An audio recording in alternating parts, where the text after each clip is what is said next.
Now we've all been there. You went for a nice ride up in the mountains, camped, perfect spot. You wake up in the morning, fresh air, drink your coffee, and your bike won't start. What do? You're miles away from a tow truck. What do you do? What do you do? I don't know what we do.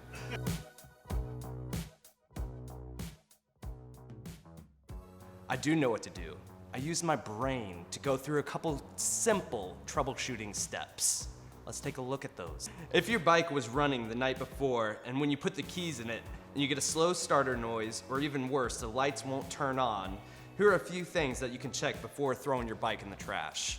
Maybe there's an accessory or something left on overnight. What you can do is take out your handy dandy voltage meter and check your battery leads to see if you have a voltage around 12 to 13 volts. Hear a clicking noise, something like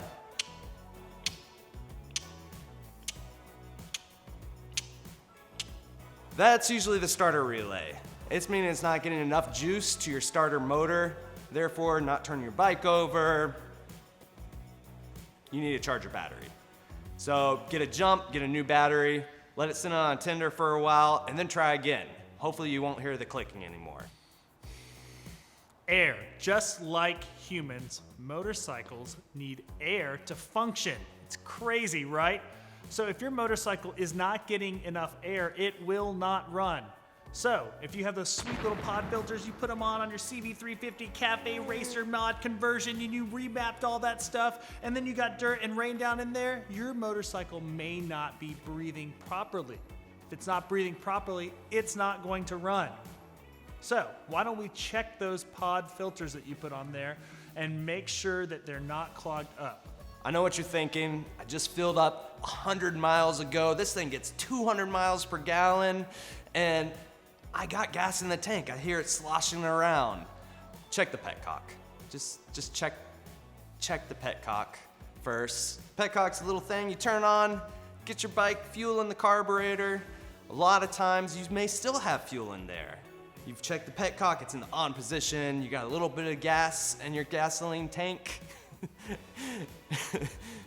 You got gas in your gas tank, your petcock's turned on, but maybe it's time to turn it on in reserve. Forgot about reserve. Just because your gas is on does not mean your carburetor's getting gas. Check your fuel lines for any kinks or disconnections, cracks, leaking fuel. Pro tip, get yourself an inline clear fuel filter. That way you can see the gas properly flowing to your carburetor. If your bike has power, has gas, has air, but it's still not running, you may not be getting spark.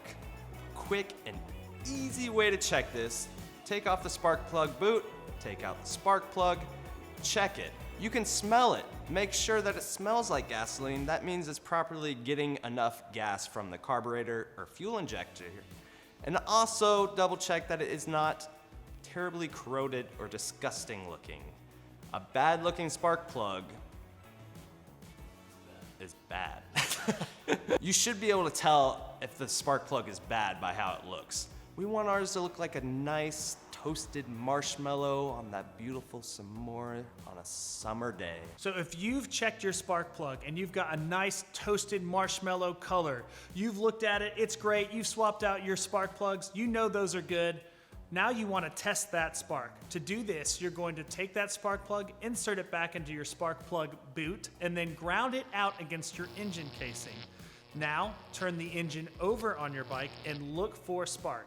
If you see that beautiful blue popping spark, it's great, it's setting off, it's going everywhere, then you're in business. If you're seeing a dim, weak, or no spark, then it might be time to go back and check your coil lines. You know your coils? That's where your spark plug little lines, they go up to those things. They're called coils. They're on motorcycles. You should learn about that. It's really cool. You should learn about it. And then if those are great, maybe check those battery lines again and look and see if there are any connections on the motorcycle that have maybe wiggled or come loose. Of course, this has just been a general overview of how to troubleshoot your motorcycle if it's not starting. If you've been riding down the highway going a $120 and hear a loud crunch,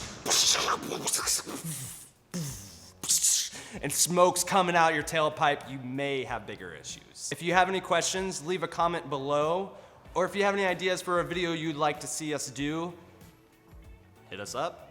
I don't know. Tell us, call, send a letter, just, yeah. See ya.